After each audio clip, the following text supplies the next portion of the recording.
नमस्ते। 10-15 साल पहिले अगर केहू के आदत हुई कि दुकानन पे का लिखल बा पढ़त चली त जौन जांच घर हुई सन ओकरा में लिखल रहत हुई कि हमारे यहाँ खून, पेशाब और बलगम की जांच होती है।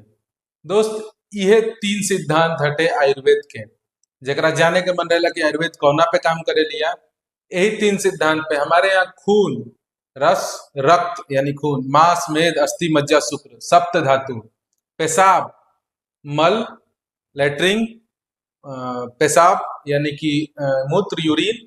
ओकरा बाद 3 नंबर पे स्वेद, पसीना, सेक्रेशंस फ्रॉम स्वेट ग्लैंड्स। ओकरा बाद बलगम, वात, पित्त, कफ, 3 दोष। इहे दोष धातु पे आयुर्वेद के मूलभूत सिद्धांत था। यही में कोनो दोष केहू में डोमिनेंट रहेला, कोनो दोष कोनो में रिसेसिव रहेला। वात दोष के बारे में हमनी के बात करी जाए तो कहल जाला कि पित्तम पंगु, कफम पंगु, पंगव, मल धातव, वायु ना यत्र नियंते वर्षन्ते तत्र मेघवत। पित्त भी पंगु बा, लंगड़ा बा, कफ भी पंगु बा, मल धातु सब पंगा बड़ी सन।